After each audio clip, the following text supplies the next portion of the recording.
Вы строите? А мы проектируем и реализуем любые инженерные системы для заводов, торговых центров, офисов и дач. Видеонаблюдение, пожарная сигнализация, контроль доступа, умный дом. Дайте нам задание и получите просчет вашего проекта. ВСКД.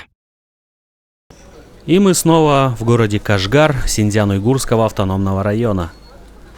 Находимся на центральной пешеходной улице.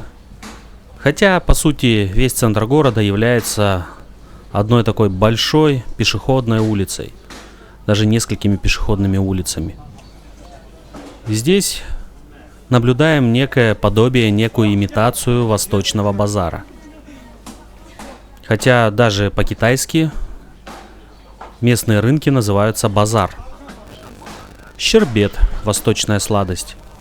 А это какая-то странная масса с очень резким, таким кисломолочным запахом, как будто кислое молоко испортилось. В общем, пахнет испорченным кислым молоком. Возможно, это вкусно, но я пробовать, откровенно говоря, не рискнул. Такие большие кирпичи с не самым приятным запахом. Дыни. В Китае самая известная, самая вкусная считается дыня из Хами. Это тоже город в Синьцзяне. Гранатовый сок. Не знаю, местные гранаты или не местные.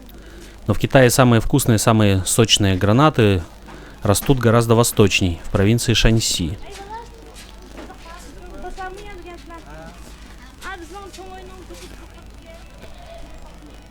И тут же плавно этот самый базар перетекает в такие жилые кварталы с такими ободряющими надписями, говорящими о том, что забота партии о народе,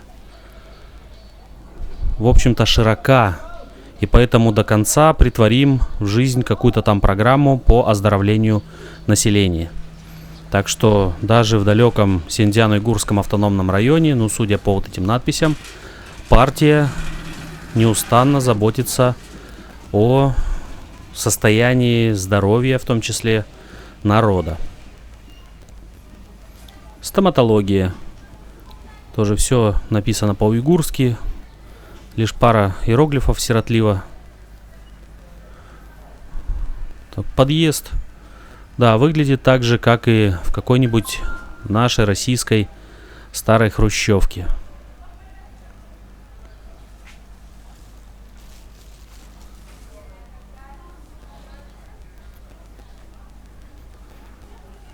Лавка, мастерская по ремонту всевозможных швейных машин. В России, наверное, такую лавку сыскать очень сложно, чтобы где-то профессионально ремонтировали швейные машинки. В Китае почему-то довольно часто. И, конечно же, лес флагов. Китайских государственных флагов. Над каждой лавочкой, над каждым подъездом, над каждой дверью. И вообще везде, где только можно. Везде обилие красных флагов с 5 звездочками в углу.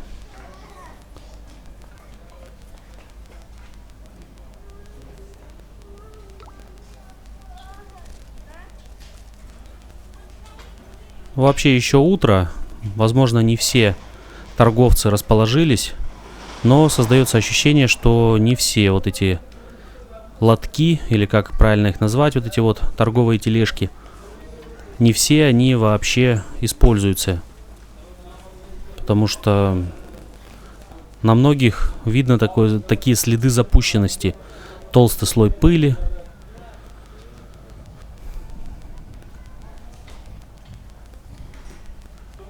Кстати, заметил одну интересную особенность. Именно в ресторанах.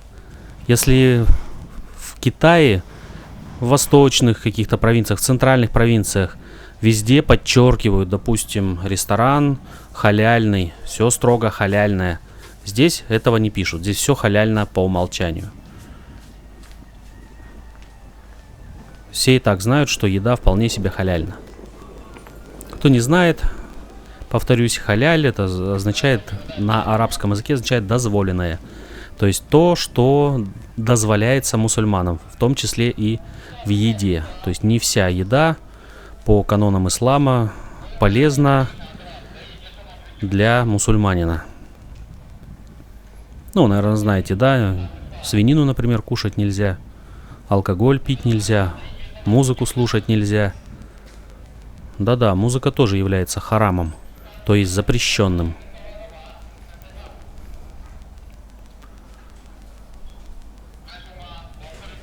Ну, хотя, опять же, здесь, в Кашгаре и в Синьцзяне в частности, можно слышать именно местную музыку на уйгурском языке с такими приятными восточными мотивами. Так что, видимо, здесь все-таки музыка тоже халяльна. Очередная рамка металлоискателя, но меня как туриста пропускают мимо нее. То есть вот, как вы заметили, проходите небольшой участок улицы, переходите на другой, и там вас встречают полицейские, такие вот немножко с суровыми лицами, с дубинками, с щитами. И у всех проходящих местных жителей проверяют документы. Имеет ли это смысл, когда живут все в этом райончике, все друг друга знают уже? Ну, видимо, так положено. Безопасность все-таки.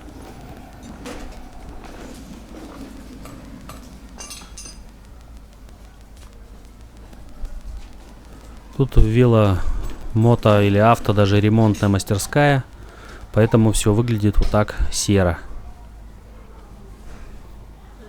Ну, повторяюсь, это еще раннее утро. Хоть и на часах уже 10-й час, но так как здесь западный регион, очень даже западный относительно других регионов Китая, поэтому здесь только-только начинается утро. Часовых поясов в Китае нет. Время что на востоке, что на западе одинаковое. И поэтому зимой, когда солнце садится по часам довольно-таки поздно, часов в 10, а рассвет наступает тоже только после 9 часов. То есть это кажется немножечко странным. Но поэтому здесь временные такие, скажем, ритмы, они немного сдвинутые вперед. Поэтому в 9 утра только все начинается оживать. Хотя в других регионах Китая уже в 4-5 утра уже вовсю кипит жизнь. Так, предлагаю немного заглянуть вот в такую вот подворотню. Посмотреть на жизнь чуть в стороне от туристических троп. Здесь уже, конечно, поинтересней. Более жизненно, более естественно. Стены из саманного кирпича, то есть кирпич, который буквально вылеплен руками и не обожжен. Просто сформированы руками кирпичи и высушенные на солнце. На Кавказе, у нас в России до сих пор такой метод вполне используется. И не только на Кавказе, вообще в некоторых регионах. Всякие настенные граффити местных жителей. Такие узенькие улочки, как, в общем-то, в любом старинном городе. Ну, оно и понятно, в те далекие времена нужды не было ездить на больших машинах. Так, давайте в щель вот так попытаемся заглянуть. Плохо видно, конечно, ничего не понятно, что там. Жаль, конечно, что нельзя зайти к кому-нибудь во двор, напроситься, так сказать, в гости. Ну, откровенно говоря, я и не пробовал кому-то в гости напрашиваться, ну и, наверное, это бы выглядело очень странно. То есть пришел человек со стороны иностранец и с камерой сказал: «Здрасте, можно ли к вам в гости, а лучше здесь поснимать». Ну, у меня совесть не позволяет так, конечно, нагло напрашиваться. Хотя, наверное, возможно, мне бы и не отказали. По канонам восточного гостеприимства, тем более мусульманского гостеприимства, наверняка бы оказали бы радушный прием. Но не знаю, почему-то какое-то внутреннее противоречие не позволяет мне этого сделать. Тем более рано утром, когда никто никого в гости, в общем-то, вообще не ждет. Ладно, выходим снова на туристические тропы. Так, здесь уже улица пошире. И явно, наверное, здесь даже машины проезжают. Хотя пока ни одной машины не видать. Все здесь совершенно необычно. и совершенно не похоже на Китай. Похоже на какую-то среднеазиатскую страну, где принимают китайских туристов охотно и дублируют вывески на китайский язык. Создается лично у меня такое вот впечатление.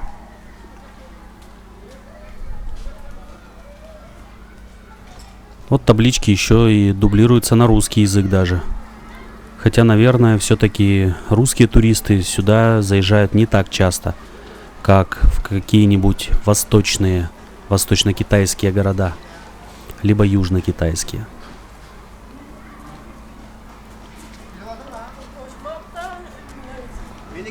Вот сейчас уже времени прошло не так много, уже утро в разгаре.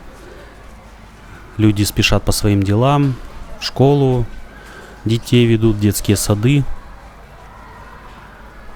Вот снова двери школы огорожены вот такими вот непонятными заборами, охранники. Посторонним категорически вход воспрещен. Даже вот за этим высоким забором есть скамейки, где, видимо, дети могут посидеть. Нет, с одной стороны, конечно, безопасно. Никакой злоумышленник так просто не прорвется. Но с другой стороны, конечно, будучи ребенком и в школе, сидя вот за таким вот высоким забором с колючей проволокой, с такой вот суровой охраной, ну не знаю. Странное, наверное, ощущение. Старые аксакалы сидят, очень приветливо улыбаются, когда с ними здороваешься. Обычно, если китайцы смотрят на это странно, когда незнакомый человек с ними здоровается, а здесь как-то очень радушно и приветливо. Вот эти вот парни с дубинами, которых вы сейчас только что видели, это никакие не хулиганы. Это добровольная народная дружина, как это было в Советском Союзе. То есть они ходят, следят за порядком. Вот эта красная повязка на рукаве как раз говорит о том, что это человек является вот таким же вот дружинником. Ну, как вы заметили, практически все тут ходят с такой повязкой. И в случае чего их мобилизуют, и они производят патрулирование. Хотя, честно говоря, вот за это короткое время, что я здесь был, никаких намеков на какой-то даже не то чтобы беспорядок, а даже просто на какое-то напряжение не было. Тут, наверное, даже невозможно как-то хулиганить при таком вот обилии, что ли, всевозможных полицейских, народных дружинников, видеокамер и всего прочего. Какая-то странная очередь возле вот этих кожаных носков собралась. Видимо, наверное, ценный товар. Поначалу, когда я только приехал в этот город, обилие полицейских сильно напрягало. Потом как-то уже стал менее, так сказать, напряженно к ним относиться, а потом вообще просто перестал на них обращать внимание. Как, наверное, делают местные жители, просто не обращают на них внимания. Полицейские делают свою работу, местные жители делают свою работу. Ну, хотя полицейские тоже, конечно, местные жители, но вы понимаете, о чем я говорю. Какая-то площадь.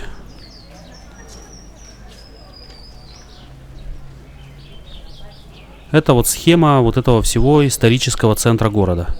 Он таки довольно большой. Ну и в древности, в общем-то, это и был весь, собственно, Кашгар. Дальше за пределами этого центра находятся вполне себе обычные высотные жилые дома, современные дороги. Но все это можно увидеть в любом другом китайском городе. Мы же пока походим по вот этому самому историческому центру.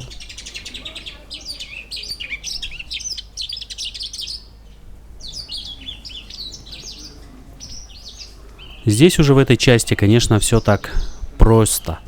Уже дома такие попроще, все как-то более такое серое. Уже так более близко к народу, что называется, более естественно. Вот это слева, это фасад мечети, явно уже закрытый просто. Здесь вот как-то все вот так просто. Сплошь идет стена, двери, мечеть, снова жилые дома. Но большинство вот этих маленьких мечетей, они уже просто не функционируют. Не знаю по каким причинам. Здесь вот ходят какие-то люди. С утра я заметил нескольких, которые стучатся в двери и по каким-то спискам что-то выверяют. Разговаривают все на местном языке, который я, к сожалению, не понимаю. Поэтому могу только догадываться, что вообще происходит и что это за сверки. Кстати сказать, люди вполне спокойно относятся к иностранному туристу с камерой. Тем более, пока я тут ходил, туристов именно с европейской внешностью здесь практически не встречал. Хотя, как я говорю, местные жители меня принимали за своего. Вот снова еще один фасад мечети. На вид явно такая новенькая, действующая, скорее всего. Потому что сильно так выделяется новизной из общего ансамбля. Но почему-то флаги на ней не висят. Хотя здесь на каждой мечети висят государственные флаги. И дверь закрыта.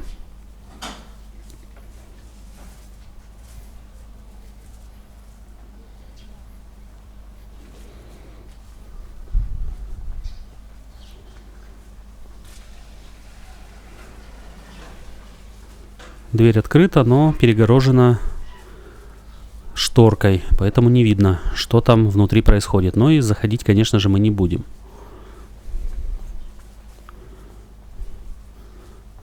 И тут чем дальше, тем все такое более старое, более интересное. Стены и все из того же саманного кирпича. Явно чей-то заброшенный дом. Или просто такой заброшенный двор. То есть здесь старина вот так вот стыкуется уже с чем-то новым. Ну, не знаю, конечно, насколько вот эти вот части старые. Это можно только так предполагать. Но я не думаю, что они прям какие-то очень древние. Необожженная глина, в общем-то, стоит недолго. Со временем все равно напитывается влагой и рассыпается. Но на жизнь одного поколения, как правило, таких строений хватает.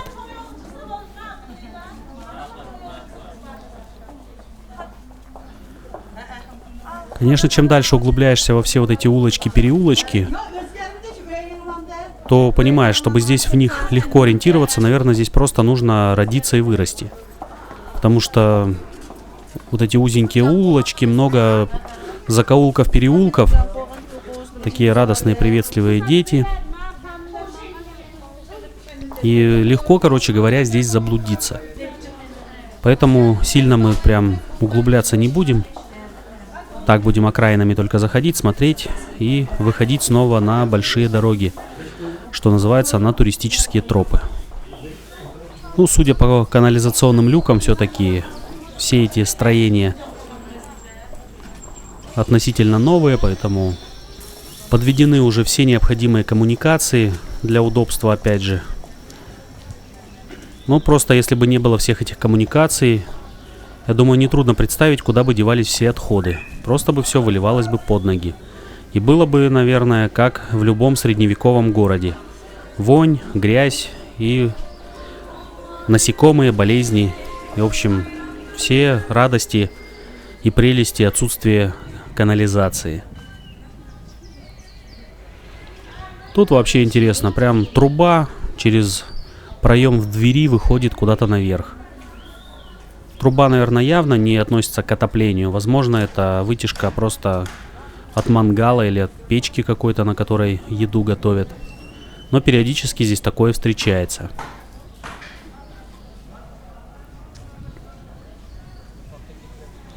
Сейчас, конечно, осень. 11 октября.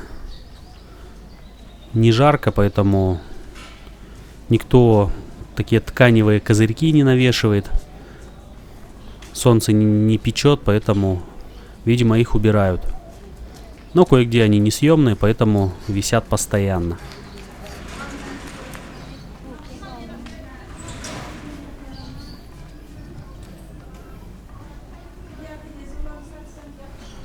Женщины старшего возраста в основном ходят, конечно же, в платках. Но все-таки законы шариата обязывают женщин носить платки. Но при этом молодые девушки почему-то платки не носят. Видимо, молодые девушки уже все же более европезированные, более такие современные, эмансипированные, поэтому уже следуют европейской моде. Ну а старшее поколение все же более такое консервативное и старается сохранять старые традиции. И вот знаете, здесь вот на вид все так однообразно, конечно, хоть и необычно, не по-китайски, но почему-то вот это однообразие здесь не надоедает. Все время постоянно вот идешь, вроде бы все одно и то же, но вот хочется еще. В итоге я обошел весь этот исторический центр, и реально хотелось еще столько же, а лучше 2 раза столько же. Потому что, несмотря даже на то, что вроде бы кажется все одинаковое, все равно есть какие-то свои изюминки, свои какие-то штучки, свои особенности, где буквально на одной улице один вроде бы с виду одинаковый дом совершенно не похож на такой же дом рядом. Ну и, конечно же, радует такое спокойствие, что ли, безразличие местных жителей. Если ходил бы я где-то в таком же вот китайском только городке, вот снова ребята с дубинами, не бойтесь, они ни на кого не нападут. Это дружинники, охраняют, в общем-то, общественный порядок. Так вот, если бы я ходил по такому вот чисто китайскому городку, то просто загривком ощущал бы сотни любопытных, непонимающих взглядов, тыканье пальцами, обсуждения такие, что же, чего это вдруг такой вот иностранец еще и ходит, да еще и снимает, а кто это вообще такой? Любопытные дедушки с бабушками уже бы подошли бы, поинтересовались, кто ты, мил человек, откуда ты такой красивый приехал, и что ты вообще здесь делаешь, а для чего снимаешь? Нет, их, в общем-то, не особо заботит видеосъемка, а просто такое вот у них врожденное любопытство. Здесь же как-то относятся совершенно спокойно. Ну, идет человек с камерой, ну, иностранец, ну, турист, ну и ладно. Че, жалко, что ли? Да нехай ходит, снимает. Никому не мешает, и, собственно, все отлично. Вот примерно с таким отношением к иностранцам вот здесь вот так люди и живут. Не знаю, хорошо это или плохо это, ну, какого-то такого особого, что ли, отношения, да, я здесь не замечал. То есть ты приезжаешь и, в общем-то, чувствуешь себя как дома. Никто на тебя пальцем не тыкает, что, о, смотрите, смотрите, иностранец. Как-то даже приятно. Еще одна мечеть. Тут уже государственный флаг. На дверях 2 креста. Ну, я не думаю все-таки, что это христианские кресты. Это, наверное, все-таки просто, ну, такой взгляд художника-резчика. Но все же смотрится забавно. Еще вот это смотрится забавно. Вот эти различные деревья в горшках. Понятное дело, да, что городок находится на возвышенности. Песок, то есть в котором ничего практически нормального расти не будет. И поэтому деревья садят вот в такие горшки, что если поливать, влага будет лучше сохраняться, ну и дерево будет успешно расти, хоть и не вырастет большим. Ну, снова какие-то пустынные лекарственные ингредиенты. Это явно уже веяние китайской медицины. Какая-то дикорастущая сушеная облепиха. Так, по крайней мере, было написано, причем по-китайски. Возможно, это чисто замануха для китайских туристов, именно из глубинки китайской, которые сюда приезжают. Потому что в китайском таком понимании, что что-то выращенное где-то в более-менее экологически чистых районах, да еще если и дикорастущее, то это просто крайне полезная вещь. И, соответственно, нужно брать и лечиться.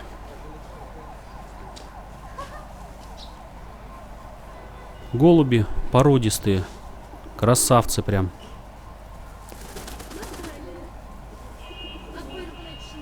Явно не дикие, кто-то их, видимо, здесь держит. Не знаю, как уйгуры относятся к голубям в кулинарном смысле, но китайцы голубей вполне едят и считают очень вкусным деликатесным мясом. Вот, собственно, одна из окраин этого славного городка. То есть в старину здесь, собственно, заканчивался город, была городская стена. А дальше находится современная китайская жизнь. А здесь вот такая вот красно-желтая уйгурская старина. Китайские туристы ходят, все снимают. Кстати, здесь такое вот завораживающее место в плане вообще фото-видеосъемки. Если сюда приехал, я замечал это за другими тоже туристами, вообще камеру из рук просто не выпускают. Потому что интересно все, хочется снимать вообще все. И поэтому я просто здесь ходил и камеру буквально не выключал. Она у меня все время, целый день была включена. Я снимал все, что видел. Поэтому все, что видел, показываю вам. Это уже выезд из древности в современность. Судя по всему, раньше въезд в эту часть был платный, потому что осталась табличка «Касса». Но сейчас вход сюда бесплатный. Видимо, все-таки решили это сделать более привлекательным и более свободным. Поэтому вход бесплатный на эту территорию.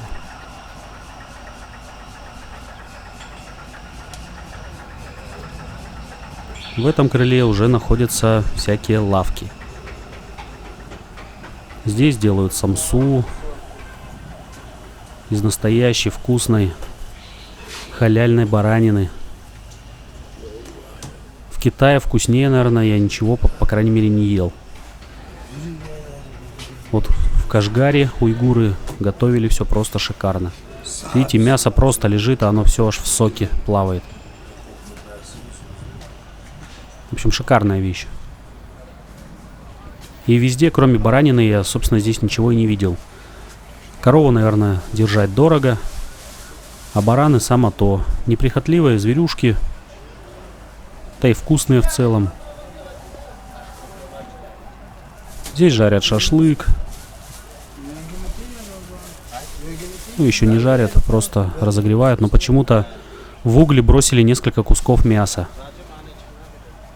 Зачем? Не знаю. Наверное, чтобы уже запах распространялся, дразнил, и чтобы люди уже шли кушать шашлык. Тут сидят вот гончары, которые продают свои вот керамические изделия. Конечно, смотрится это все обалденно. Очень так необычно. Я бы, конечно, с радостью прикупил бы несколько каких-нибудь изделий. Но боюсь, что просто не провезу их через границу. Вот какие-нибудь вот такие большие прям вот штуки нравятся.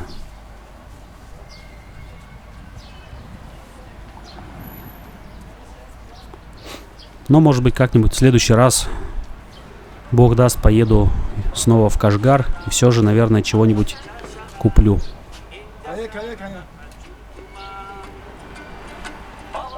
Очень такая необычная, самобытная керамика, конечно. Больше я такую в Китае нигде не встречал. Хотя в Китае делают тоже всякую разную, всякую интересную, изумительную керамику. Но такой больше я, конечно, нигде не видел.